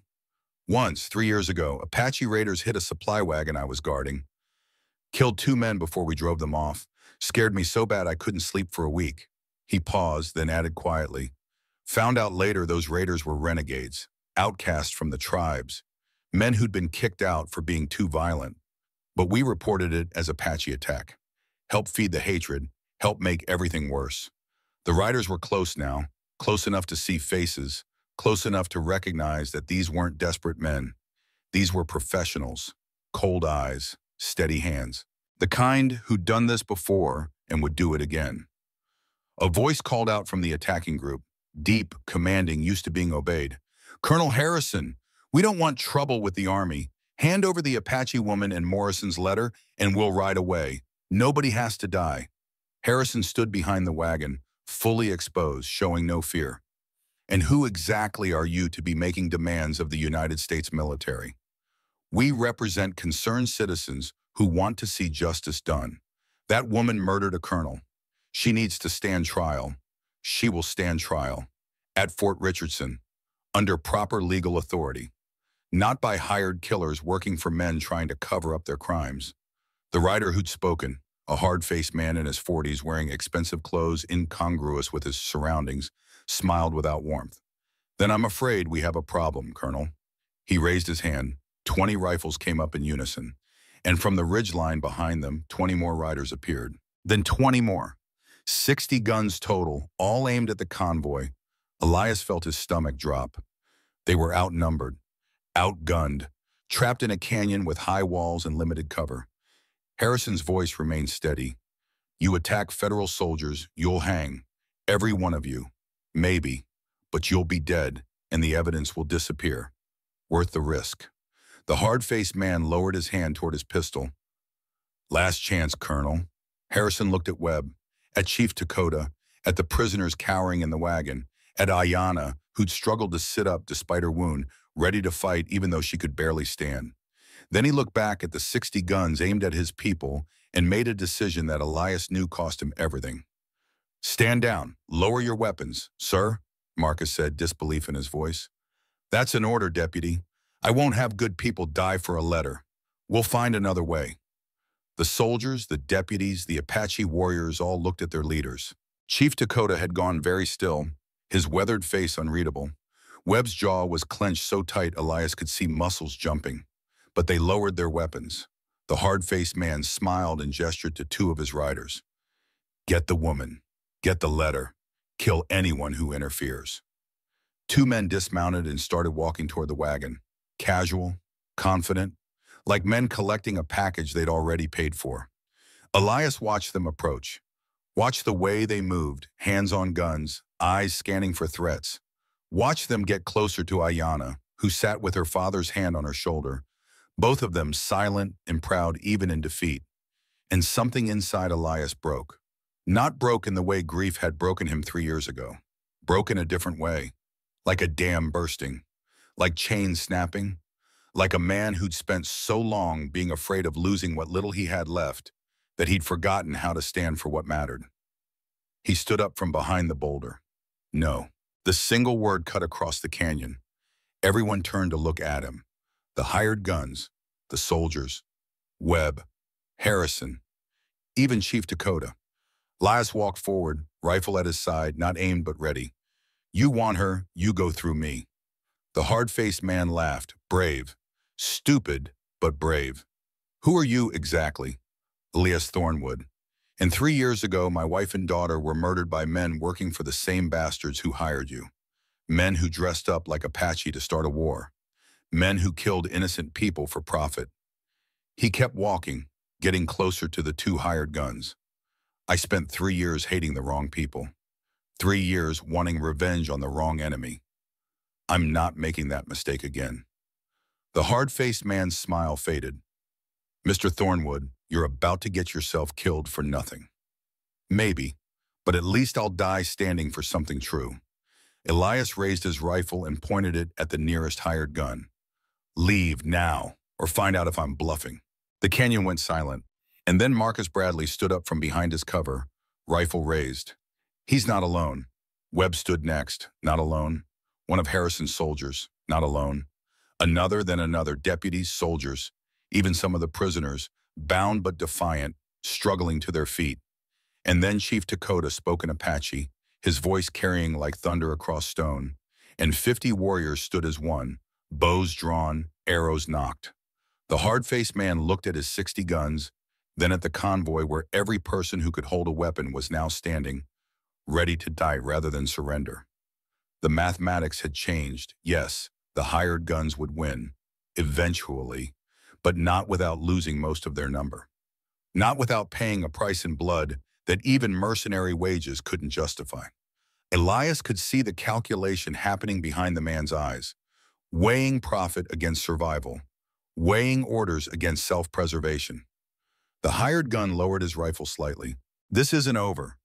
Yes, Harrison said, stepping forward to stand beside Elias. It is, because even if you kill us all, Morrison sent 2 more copies of that letter. One to the territorial governor in Santa Fe, one to the Secretary of War in Washington. You think your employers didn't know that? You think they hired you because they thought you could stop the truth? Harrison's voice grew harder. They hired you to create a massacre that would bury the evidence in blood and chaos, to give them time to run. You're not soldiers. You're not lawmen. You're disposable tools being used by cowards. The words hit like bullets. Elias could see doubt spreading through the hired guns. Men looking at each other, reassessing, wondering if the money was worth becoming scapegoats for wealthy criminals. The hard-faced man's jaw tightened. We had a deal. Deals change, Harrison said. Here's a new one. Ride away now and I won't hunt you down. Stay and you'll hang alongside the men who hired you. Choose quickly. For a long, terrible moment, the canyon balanced on the edge of violence. Then the hard-faced man holstered his pistol. This is a mistake, Colonel. Probably, but it's mine to make. The hired guns withdrew slowly, keeping weapons ready, but not aimed, backing toward their horses. Within minutes, they'd mounted up and were riding south, dust rising behind them like a retreating storm. The canyon exhaled. Elias lowered his rifle, his hands shaking now that the adrenaline was fading. Marcus clapped him on the shoulder, grinning. That was the bravest stupid thing I've ever seen. Or the stupidest brave thing, Elias replied, trying to smile but finding his face didn't quite remember how. Chief Dakota approached, and Elias straightened, suddenly aware he'd just gambled with the old man's daughter's life. But Dakota didn't look angry. He looked at Elias with something that might have been pride. You stand when others sit. You speak when others silent. You choose right when right is hard. This is why you will be brother. He placed both hands on Elias's shoulders, a gesture that felt ceremonial, important. My daughter lived because you give water. My people have peace because you have courage. I have no words big enough to thank you. Elias felt his throat tighten. I just did what Emma would have wanted, what Sarah would have expected. Then they raise you well, Dakota said quietly. The convoy continued toward Fort Richardson, moving faster now, aware that time was running out. The men named in Morrison's letter would be fleeing. Evidence would be disappearing. Every hour mattered. They reached the fort as the sun touched the western horizon, painting the adobe walls in shades of gold and crimson. Soldiers on the walls called out challenges, then recognition, then opened the massive wooden gates. Inside, Harrison wasted no time. He assembled his senior officers, sent riders to intercept the fleeing conspirators, dispatched telegrams to Santa Fe and Washington with the full contents of Morrison's letter. The machinery of justice, once started, ground forward with inexorable force. Over the next 3 days, arrests were made, 8 men in total, just as Morrison had documented. Judges, merchants, a territorial senator, 2 more marshals. Men who'd built empires on blood, and called it business. They were brought to Fort Richardson in chains, just like Hawkins and Garrett and the others. Their protests, their threats, their offers of bribes and political favors all fell on deaf ears. Harrison was done playing politics. Morrison had been his friend, and Morrison's murder demanded justice. The trial would take months, maybe years, but it would happen. On the fourth day at the fort, Chief Dakota came to Elias in the small room he'd been given. "Time to go home," the old man said. "Back to your land. But first you come to my village. We have ceremony. We make you brother, like I promise." Elias looked at his calloused hands, the hands that had dug graves and built fences and pulled a trigger more times than he wanted to remember. "I'm not sure I deserve that honor." "Honor is not about deserve," Dakota said, "is about choice. You choose to be honorable. That is enough." They rode west the next morning, a much smaller group now. Just Elias, Chief Dakota, Ayanna, who was healing well, and 20 warriors as escort. Webb came to see them off. "Thornwood, when you get back to your ranch, come find me. I'll need a deputy I can trust, someone who knows what's right and has the spine to fight for it." Elias shook his hand. "I'll think about it, Marshal. That's all I ask." As they rode through the gates of Fort Richardson, heading into the desert that stretched between two worlds, Elias thought about everything that had changed in less than a week. He'd given water to an enemy and found a friend. He'd learned the truth about his family's death and let go of 3 years of misdirected hate. He'd stood against guns and found courage he didn't know he had, and now he was riding towards something new, something that looked like hope. The Apache village appeared at sunset, nestled in a canyon where water ran year-round and cottonwood trees provided shade. Children played near the stream. Women worked tanning hides. Men sat in circles, smoking and talking. They all stopped when Chief Dakota rode in with a white man at his side, but they didn't reach for weapons. They watched, waited, trusted their chief's judgment. That night, under stars that had witnessed generations of hatred, Elias Thornwood was welcomed into the Apache Nation as a brother. The ceremony was simple but profound. Words spoken in a language he didn't understand but felt in his bones. A war lance placed in his hands, ancient and honored. 50 people touching his hand one by one, making him family.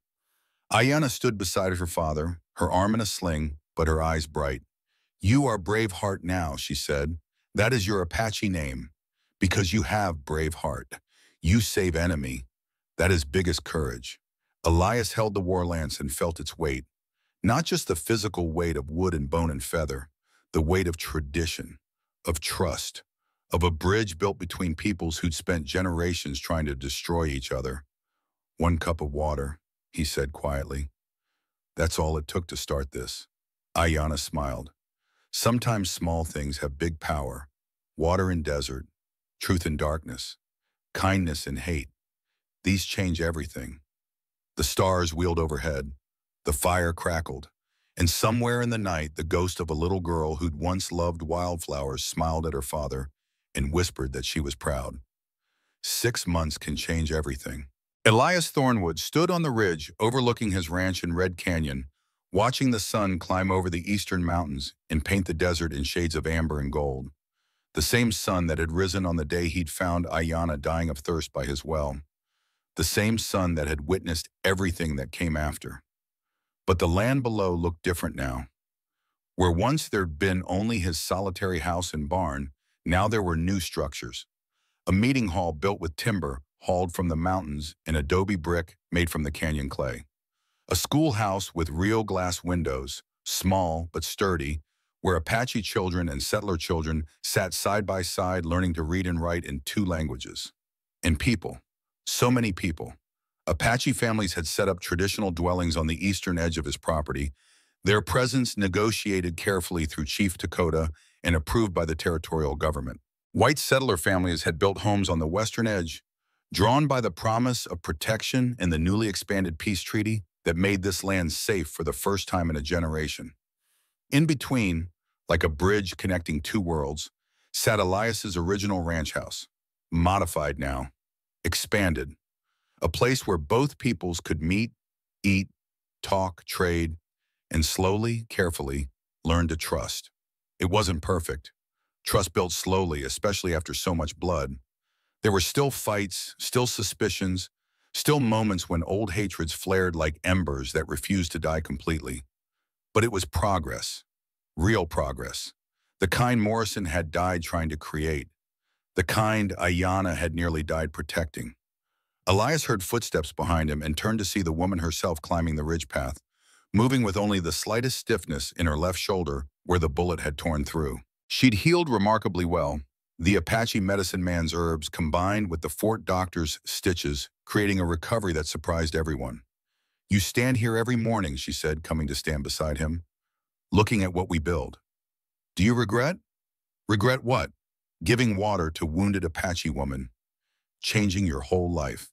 Elias smiled, something that came easier now than it had 6 months ago. "Every day I regret not doing it sooner." They stood together in companionable silence, watching the community below begin to wake. Smoke rising from cooking fires. Children emerging from homes, some with dark skin and black hair, some with pale faces and light eyes, all of them running together toward the schoolhouse where Sam Whitaker, the old settler who testified about seeing Crane's men in war paint, waited with books and patience. "The trial finished last week," Ayanna said. "Harrison sent letter. You want to hear?" Elias nodded. All 8 men found guilty. Judges, merchants, the senator, the marshals. They hang next month in Santa Fe. Public execution. Harrison say it important that people see justice done, see that no one too powerful for law. And Hawkins? Already dead. Someone in prison kill him before trial. Probably one of Crane's partners, making sure he not testify about things better kept secret. Elias felt a cold satisfaction at that news. Hawkins had helped orchestrate Daniel Webb's death, had lied at the boy's funeral, had spent years working to keep hatred alive. Whatever happened to him in that prison cell was less than he deserved. What about the others? The hired guns who tried to stop us? Scattered, some caught, some escaped to Mexico or California. Harrison say not worth chasing. The men who hired them all in chains now. Cut off Snake's head, body dies. She paused, looking at him. Webb asked again if you take deputy job. He need good men. Territory still dangerous, still need law. And I told him again I'm needed here more. Building this, she gestured at the settlement below, is more important than wearing a badge. Ayanna smiled. He say you would say that. He also say when you're ready, job is waiting. Movement caught Elias's eye. A wagon was approaching from the north, raising dust. As it got closer, he recognized the driver and felt his heart lift. Marcus Bradley had visited at least once a month since the trial began, bringing news and supplies and gradually becoming something like a friend. The young deputy had been promoted after Webb reorganized the territorial marshal service, cleaning out the corruption that had festered for years. The wagon pulled up to the main house, and Marcus jumped down with the easy energy of a man in his 20s who hadn't yet learned that bodies could betray you. "Elias! Ayanna! Got news!" He bounded up the ridge path, grinning like a kid with a secret. The territorial governor approved it. "Full legal recognition for your settlement. You're officially recognized as a peace zone under Joint Apache and United States authority. First of its kind in the territory." Elias felt something expand in his chest. They'd been petitioning for months, knowing that legal protection was the only way to make this arrangement permanent. Too many people still opposed the idea of Apache and whites living together. Too many who wanted to return to the old ways, the old hatreds. But now they had law on their side. "There's more," Marcus continued. "The governor wants to visit next month, bring newspaper reporters, show the eastern states that peace is possible. Make this place an example." Ayanna frowned slightly. "Turn us into show? Like circus?" "Not a show," Marcus said quickly. "A model. Proof that Morrison's vision wasn't just idealistic nonsense. That people can live together if given the chance." Elias understood Ayanna's hesitation. They'd worked hard to keep this place quiet, to let it grow naturally without outside interference. But Marcus was right too. If they could show the rest of the territory, the rest of the nation, that this worked, maybe others would try. Maybe more bridges could be built.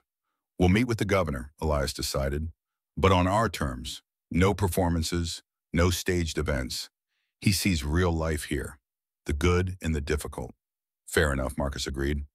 They walked down to the settlement together. Marcus filling them in on other news.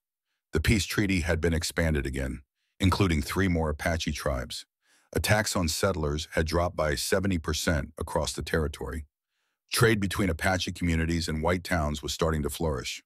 Progress. Real, measurable progress.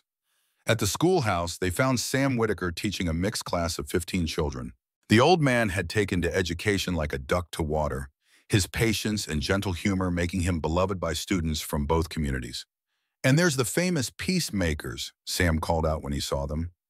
"Come to check if I'm teaching these young ones proper, just making sure you're not filling their heads with your tall tales," Elias replied, earning giggles from the children. A small Apache girl, maybe 7 years old, raised her hand. "Mr. Elias, is it true you stood in front of 60 guns and didn't run away?" Elias felt his face heat. The story had grown in the telling. As stories do. "I was too scared to run." Fear froze my legs. More giggles. But an older boy, a settler's son about 10, spoke up seriously.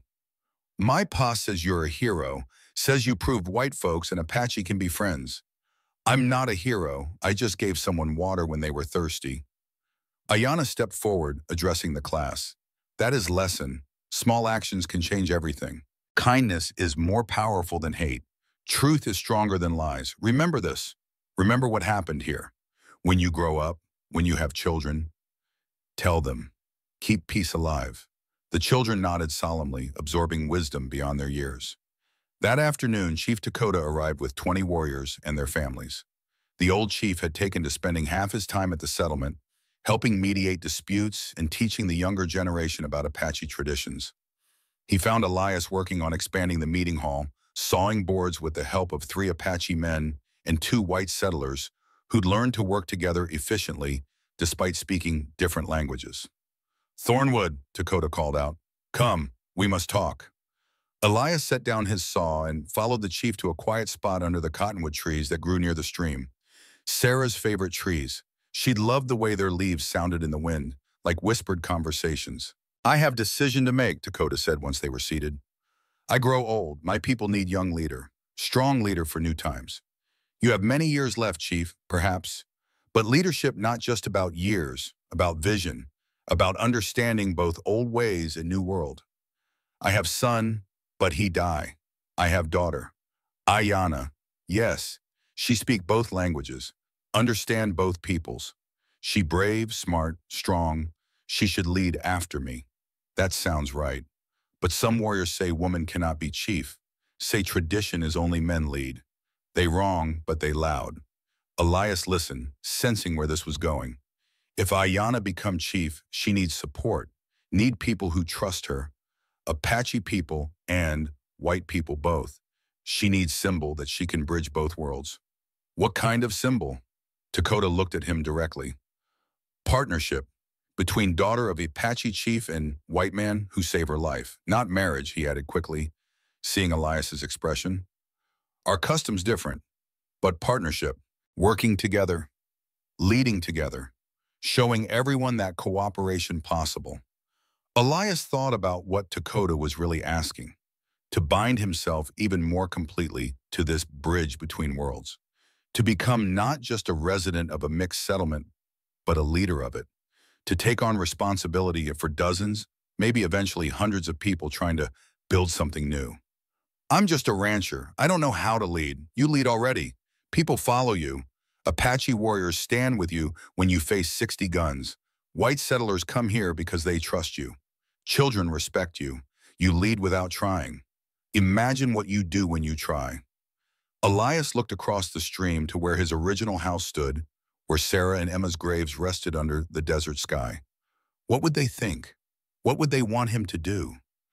Emma's voice whispered in his memory. "Papa, if someone needs help, we help them, right? Even if it's hard?" "Yes, baby girl, even if it's hard. I'll do it," Elias said. "Whatever Ayanna needs, whatever the people need, I'll help build this bridge." Dakota clasped his arm, the grip still strong despite the chief's age. "You already built it. Now we make it permanent, make it last for generations." That evening, they gathered the entire settlement for a feast. Over 100 people, Apache and white, sitting together around fires, sharing food and stories. Awkward still, in places. Some people stayed with their own kind, uncertain how to cross the invisible lines of culture and history. But others mixed freely, children playing together without caring about skin color, elders sharing wisdom across language barriers, young people courting with the shy uncertainty of attraction that transcended tribal boundaries. Elias sat with Ayanna, Chief Dakota, Marcus Bradley, and Sam Whitaker. An odd assortment, an old Apache chief, his warrior daughter, a young white lawman, an aging settler, and a rancher who'd somehow become the center of it all. "My father tells me he asked you to work with me," Ayanna said quietly, "to help lead." "He did. And you say yes." "I did." "Why?" Elias thought about his answer carefully. "Because 6 months ago you were dying of thirst and I gave you water. Everything that happened since, all of this, started from that one choice. Seems wrong to stop now." Ayanna smiled. "Good answer. But truth is more, I think. You lose family, you live alone 3 years. You forget what it means to be part of something bigger. Now you remember. Now you not want to be alone again." Elias felt the observation hit close to home. Maybe. Is that wrong? No. Human. We not meant to be alone, we meant to be together, build together, grow together. She looked at the settlement, at the people gathering in the firelight. "My brother died wanting peace. Morrison died working for peace. You lose family to lies meant to prevent peace. Too many people pay too much for this. We have responsibility to make it work. To make their deaths mean something." "Agreed. Then we work together. You teach me about white world, I teach you about Apache ways. We build bridge so strong, hate cannot break it." They shook hands, Apache and white, sealing a partnership that would define the settlement for years to come. Later that night, after the feast had ended and people had returned to their homes, Elias walked alone to Sarah and Emma's graves. He'd started coming here less frequently as the months passed, not because he was forgetting them, but because the pain had transformed from a sharp wound into a dull ache, bearable, part of him but not consuming him. He knelt between the two headstones and spoke quietly. "Sarah, Emma, I think I'm finally doing what you'd want. Building instead of destroying, creating instead of hating. Emma, you'd love the school. There are kids your age learning to read, learning to be friends across all the old boundaries. Sarah, you'd love seeing the community grow. Women from both peoples teaching each other crafts, sharing recipes, finding common ground." He paused, feeling the desert wind on his face. "I'm not alone anymore. I have purpose again. And I think, maybe, I'm becoming the man you believed I could be. The man I forgot how to be after you left." A hand touched his shoulder. Ayanna stood behind him, having followed silently. "They would be proud," she said simply. "How do you know?" "Because I know you. Man who give water to enemy is man who make his family proud." They stood together in the darkness, the living and the dead, the past and the future, all connected by choices made and bridges built. Tomorrow the governor would be announced officially. Next month the newspapers would come. Soon the whole territory would know about this place, this experiment in peace. Some would praise it, some would condemn it, some would try to destroy it. But Elias Thornwood, once a man consumed by grief and hatred, now a bridge builder and peacekeeper, was ready. He'd learned the most important lesson. Small actions have great power. A cup of water in the desert, a moment of mercy when hatred demands violence, a choice to build instead of destroy. These things could change the world. One person at a time, one day at a time, one cup of water at a time. The settlement slept, the stars wheeled overhead, and in the morning the work would continue. The work of peace, the work of hope, the hardest work of all, but also the most important. The governor arrived on a Tuesday morning in late spring, exactly 1 month after his visit had been announced. Elias stood at the edge of the settlement watching the procession approach. 3 carriages, 20 cavalry escorts, and enough dust to announce their arrival from 5 miles away. All that pomp and ceremony heading toward a collection of adobe buildings and canvas shelters that probably looked insignificant compared to the grand visions politicians usually dealt with. But this insignificant place had done something no treaty, no military campaign, No political maneuvering had managed in 50 years. It had created actual peace, not the absence of war, real peace. People living together, working together, building together. Ayanna came to stand beside him, wearing traditional Apache dress decorated with intricate beadwork, her hair braided with eagle feathers. She'd argued against dressing up, said it felt like a costume for white people's entertainment, but Chief Dakota had convinced her that sometimes symbols mattered, that showing pride in Apache culture while welcoming white leaders sent its own message. "You ready for this?" Elias asked. "No, but we do it anyway." The carriages rolled to a stop in front of the meeting hall. Governor Richard Morrison, no relation to the murdered colonel but aware of the coincidence and the weight it carried, stepped out first. He was younger than Elias expected, maybe 40, with sharp eyes that took in every detail of the settlement, with the assessment of a man who'd built his career on reading situations quickly. Behind him came 3 newspaper reporters from Eastern papers, notebooks already out, pencils flying across pages. Then territorial officials, a judge, 2 senators, all the machinery of government come to see if this experiment was real or just frontier fantasy. Governor Morrison approached with his hand extended. "Mr. Thornwood, Miss Singing Crow, thank you for welcoming us." Elias shook his hand, noting the firm grip of someone who wanted to appear strong but not domineering. "Governor, welcome to Red Canyon. I've read the reports, heard the stories, wanted to see for myself if what they say is true. That you've managed to create a functioning mixed settlement where Apache and white settlers live in peace. We're trying. Some days are better than others. Honest answer? I appreciate that." Ayanna stepped forward. "You want to see real settlement, not show for newspapers? Then we show you everything, good and difficult both." The governor's eyes lit up with what looked like genuine interest. "That's exactly what I want to see." They spent the morning touring the settlement. The schoolhouse first, where Sam Whitaker was teaching 15 children their letters. The governor watched a white girl and an Apache boy work together on a reading lesson. Heads bent close over the same book, neither caring about the color of the other's skin. "How do you handle the language barrier?" Morrison asked. Sam looked up from his desk. "We teach both, English in the morning, Apache in the afternoon. Figured if the children can speak each other's languages, they can understand each other's thoughts. Understanding prevents fear. Fear is what starts wars," one of the reporters scribbled frantically.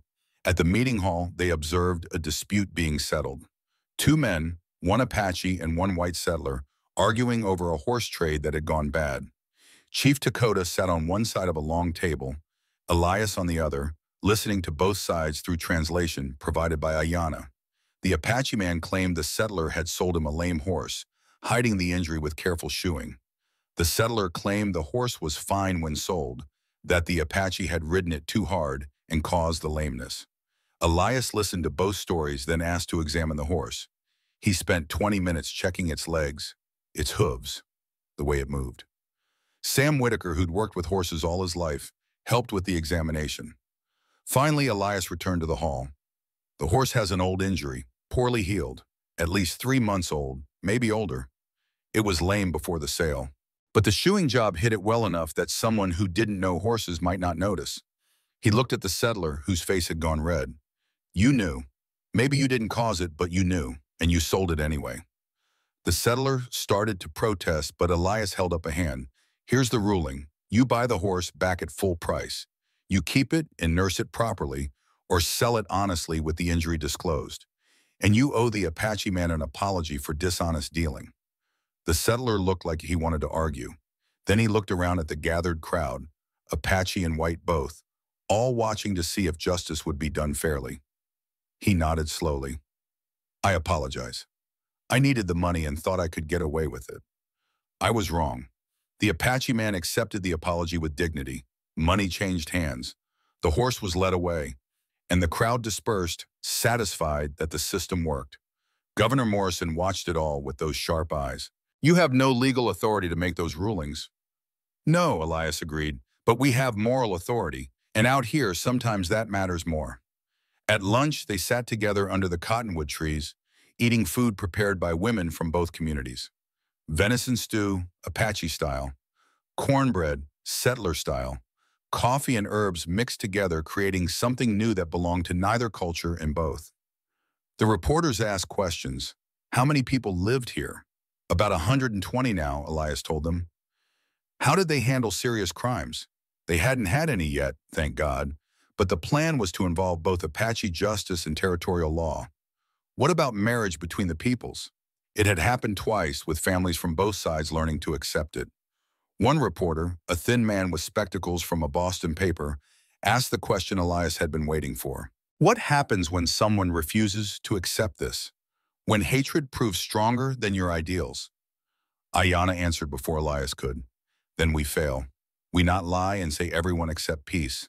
Some people too angry, too hurt, too used to hating. We cannot change them.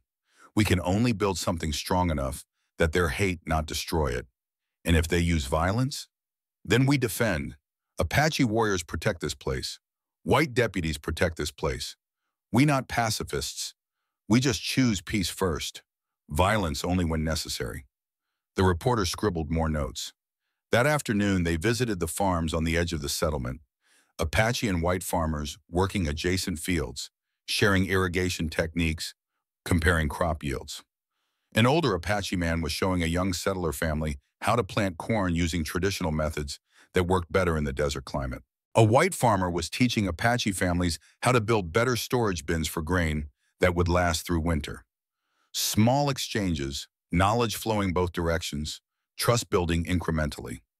Governor Morrison took it all in quietly, asking occasional questions, but mostly observing. Elias couldn't read his expression. Politicians were good at hiding their thoughts. As the sun began its descent toward the western mountains, they gathered everyone in the central plaza. Every resident of the settlement, all 120 souls, Apache and white together. Chief Dakota spoke first in his native language, Ayanna translating. 6 months ago, this place not exist. Just one white man's ranch in empty desert. Now we have community, we have school, we have peace. This happened because one man chose kindness when hate was easier. Because my daughter live instead of die. Because people on both sides choose to try.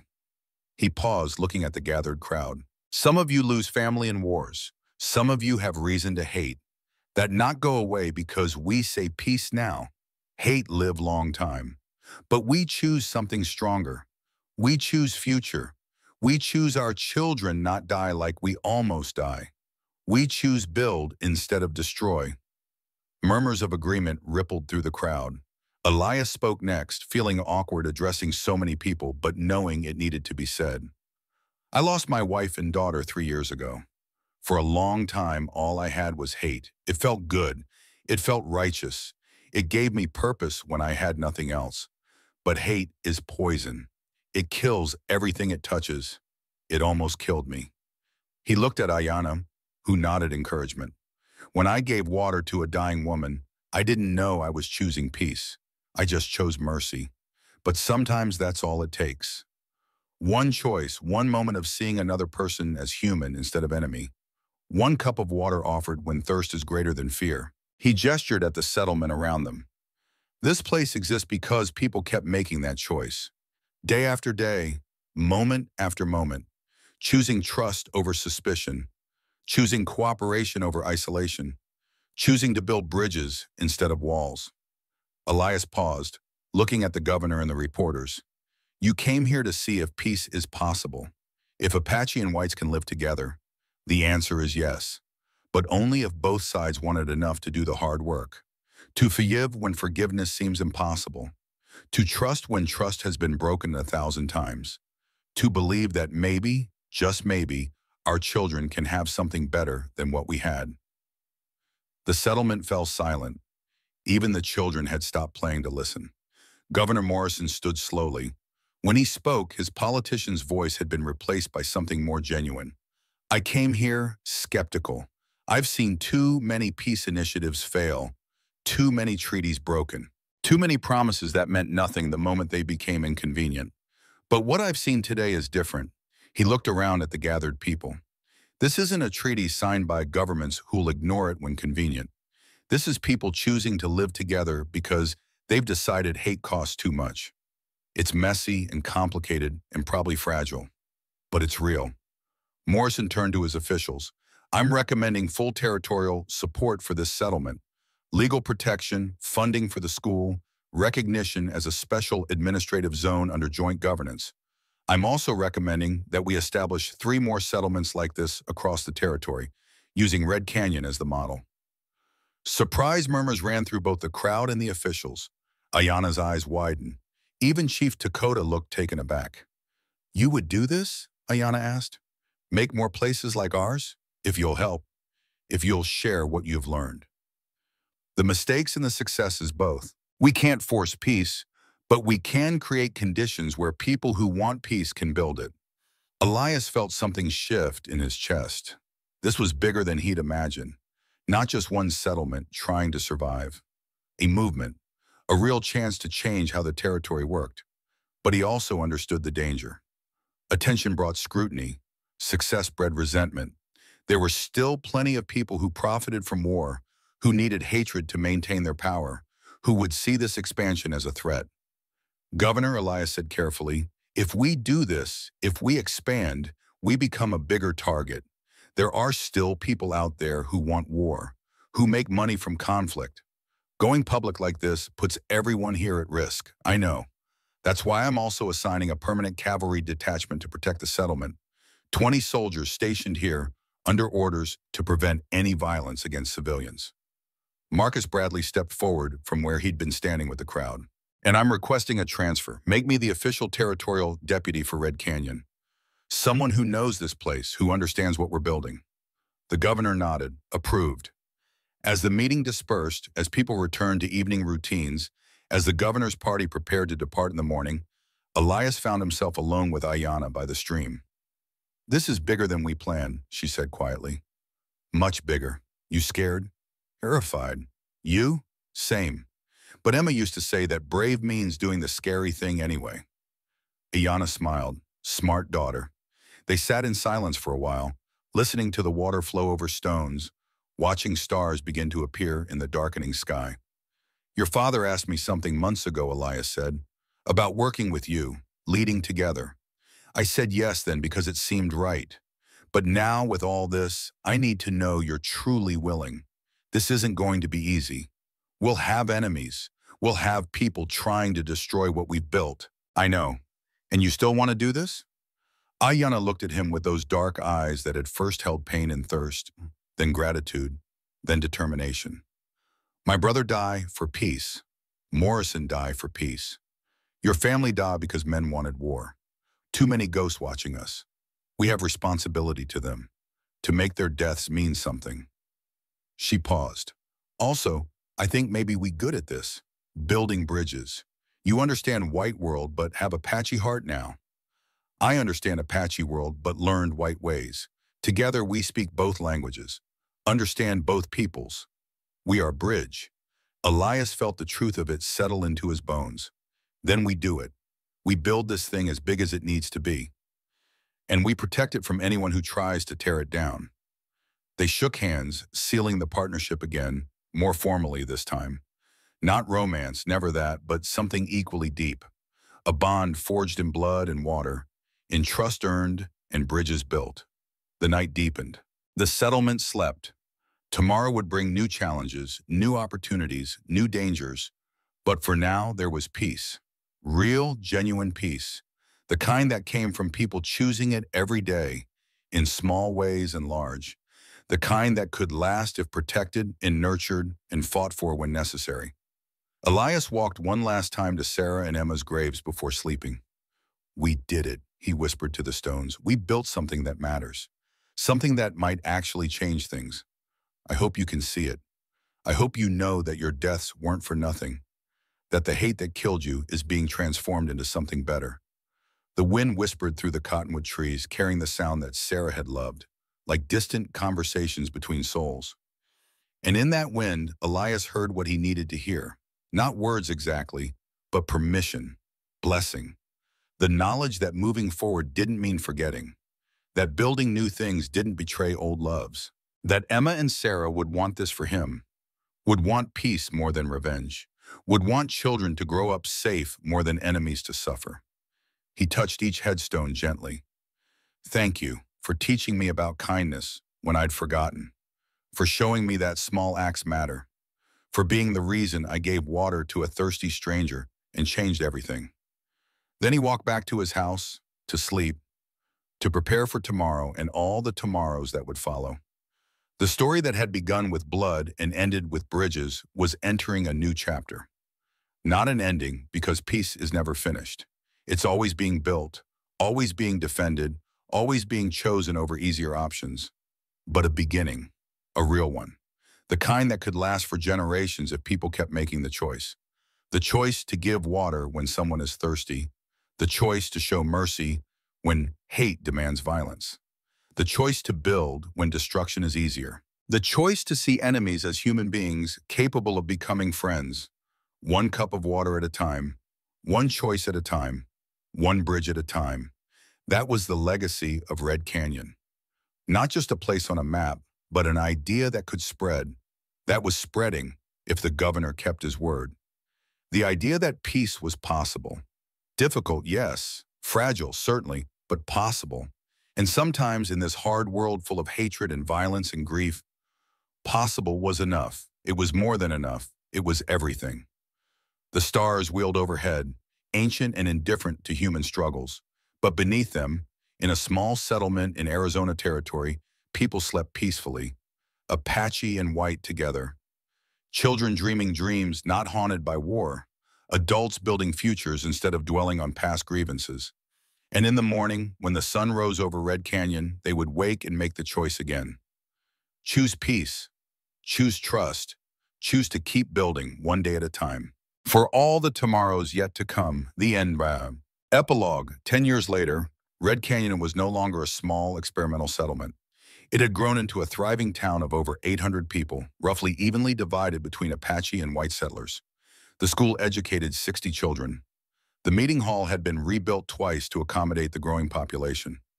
3 more settlements based on the Red Canyon model existed across the territory, each one a small light of hope in a landscape still marked by conflict.